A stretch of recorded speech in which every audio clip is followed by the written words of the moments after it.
आज मुझे ऐसा लगता है कि मुझे आपसे बात कम करनी चाहिए और जलील ज़्यादा करना चाहिए।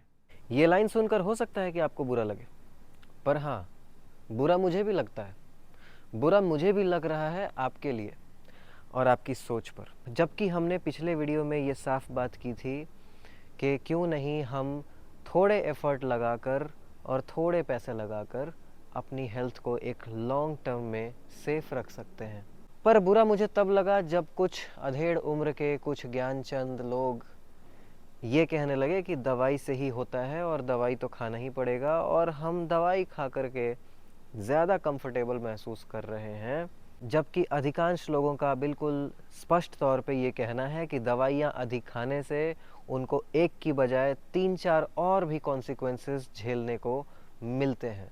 और ये बात बिल्कुल सही है। अगर आप दवाई खाते हैं किसी एक बीमारी को ठीक करने के लिए, और अगर आप मॉडर्न मेडिसिन यानी एलोपैथी की दवाइयाँ खा रहे हैं, तो वो एक ऑर्गन को ठीक करें ना करें, 3-4 और परेशानियाँ ज़रूर साथ लेकर आती हैं।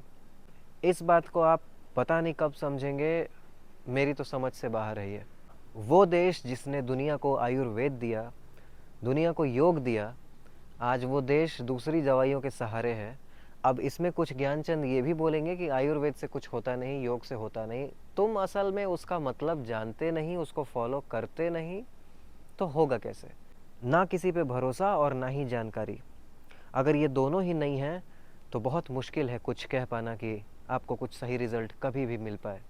मैं एक एग्जांपल देना चाहता हूँ, जैसे कि डायबिटीज़। डायबिटीज़ को ठीक करने के लिए जो भी हम दवाई खाते हैं वो पैनक्रियाज को ठीक करती है नहीं करती है नहीं पता, मगर वो लीवर पे, किडनी पे और पता नहीं कौन कौन से ऑर्गन्स पे बुरा असर डालती है, ये तो पक्का है। दुनिया में ऐसी आर्टिफिशियल गोली शायद ना बनी हो जो आपके पैनक्रियाज की बीटा सेल्स को एक्टिवेट कर दे, मगर आपका कंप्रेशन जो कि नेचुरल तरीका है, लेट्स से मंडूकासन, अगर आप मंडूकासन में एक प्रॉपर कंप्रेशन देते हैं अपने एब्डोमेन पे, तो ज़रूर देर ही सही पर बीटा सेल्स नेचुरल बनने लगेंगे और आपकी डायबिटीज़ धीरे धीरे ठीक होने लगेगी।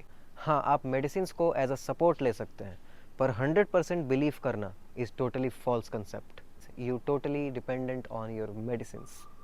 बुरा इस बात का लगता है, मुझे सुनने और देखने वाले आप में से ही या आपके लोग, आपके आसपास के लोग ऐसे ज़रूर होंगे जो 40 साल से 30 साल से बीपी की दवाइयाँ खा रहे हों पर अभी तक बीपी ठीक नहीं हुआ। 10 साल से मेडिसिन ले रहे हों डायबिटीज़ की, पर डायबिटीज़ कंट्रोल नहीं हो पाया।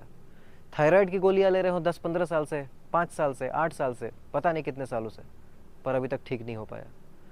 पर मुद्दा ये है कि आपकी बुद्धि कब खुलेगी, आपकी सोच कब वहाँ तक जाएगी कि आखिर ऐसा क्यों है, कि क्या ये रिवर्सिबल है ही नहीं, या कहीं ना कहीं रिवर्सिबल है और हम उस डायरेक्शन में जा नहीं पा रहे हैं, या तो अपनी कम जानकारी की वजह से या अपनी ज़िद की वजह से, पर रीज़न हम खुद हैं। तो देखिए, सिंपल सी बात यह है कि आपको सच तो एक्सेप्ट करना पड़ेगा। आपको अपने आप को उस कंफर्ट जोन से बाहर लाना पड़ेगा। आपने जो अपने मिथ्स बनाए हुए हैं उनसे बाहर निकलना पड़ेगा। अगर वाकई में कुछ चेंज लाना है तो इन सब को फॉलो करना ही पड़ेगा। सबसे पहली चीज़ कि मिथ से दूरी। क्या क्या मिथ्स हैं और इधर उधर की बातें जो फालतू हैं उनको सुनना बंद करिए। सही नॉलेज की तरफ जाइए, आपके लिए क्या सही है, क्या गलत है, कब सही है, कब गलत है। And the most important thing is take actions and start now. क्योंकि आप सही एक्शन लेना जितनी लेट शुरू करेंगे, प्रॉब्लम आपके लिए उतनी बढ़ेगी। So be quick, don't be late for your self. See you very soon in my next video. Hariom.